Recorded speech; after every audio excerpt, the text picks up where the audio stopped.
Assalamualaikum warahmatullahi wabarakatuh.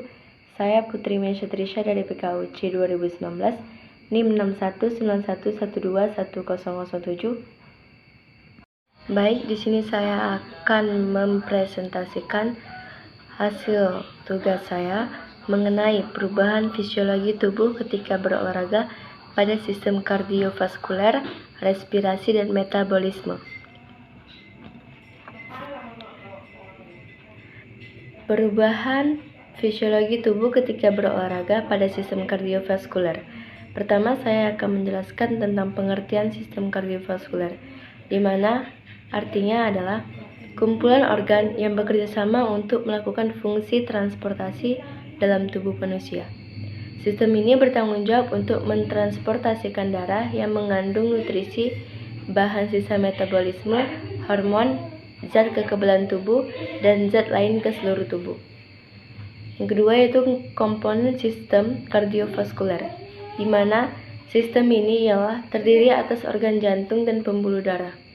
Fungsi sistem ini dapat dianalogikan dengan sistem pengairan di rumah tangga, di mana organ jantung berperan sebagai pompa dan pembuluh darah berperan sebagai salurannya atau pipanya. Sistem ini bertanggung jawab untuk mentransportasikan darah dan zat yang dikandungnya ke seluruh tubuh bagi manusia. Perubahan fungsi kardiovaskuler akibat latihan olahraga secara teratur akan mempengaruhi nilai tekanan darah. Penelitian ini bertujuan untuk mengetahui pengaruh latihan olahraga secara terprogram selama 12 minggu terhadap tekanan darah dan daya tahan kardiovaskuler pada atlet. Faktor-faktor yang mempertahankan tekanan darah yaitu kekuatan memompa jantung, banyak darah yang beredar, kekentalan darah yang elastis, dan tahanan.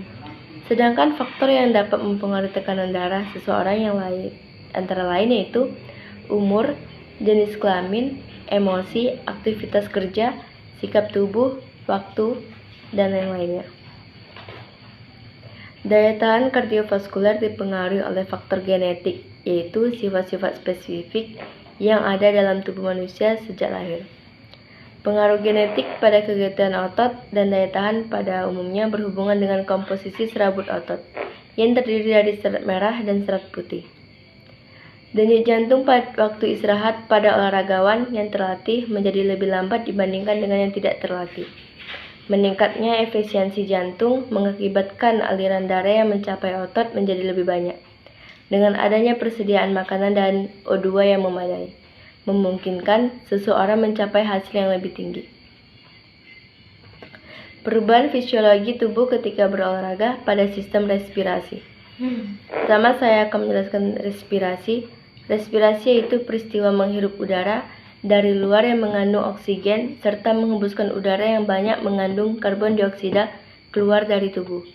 Saifuddin 2002. Proses respirasi dimulai ketika Anda menghirup oksigen melalui hidung atau mulut. Disebut juga dengan inhalasi.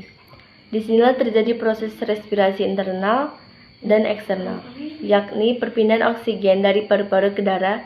Sisa gas pada respirasi adalah karbon dioksida. Berolahraga merupakan cara yang sangat baik untuk meningkatkan vitalitas fungsi baru.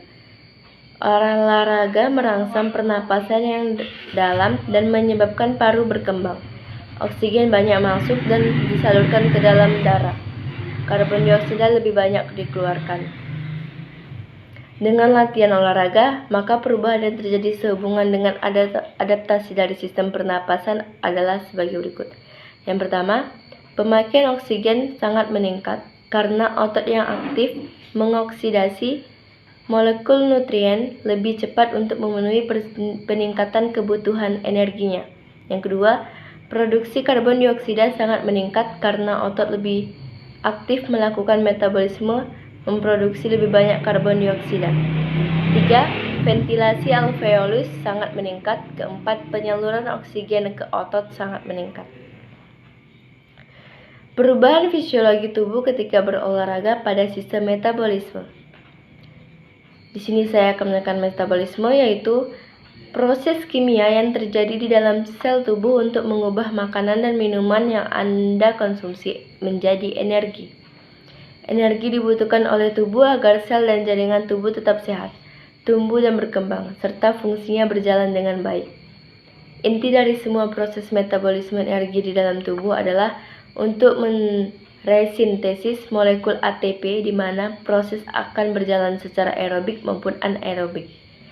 Pada kegiatan olahraga dan aktivitas aerobik yang dominan, metabolisme energi akan berjalan melalui pembakaran simpanan karbohidrat, lemak, dan sebagian kecil, lebih kurang 5%, dari pemecahan simpanan protein yang terdapat di dalam tubuh untuk menghasilkan ATP. Proses metabolisme ketiga sumber ini akan berjalan dengan kehadirannya oksigen yang diperoleh melalui proses pernafasan. Proses metabolisme secara anaerobik juga akan menghasilkan produk samping berupa asam laktat yang apabila terakumulasi dapat menghambat kontraksi otot dan menyebabkan rasa nyeri pada otot. Hal ini yang menyebabkan mengapa gerakan-gerakan bertenaga saat berolahraga tidak dapat dilakukan secara kontinu dalam waktu yang panjang dan harus diselingi dengan interval istirahat. Terima kasih. Sekian dari presentasi saya. Semoga bermanfaat. Saya akhiri dengan Assalamualaikum warahmatullahi wabarakatuh.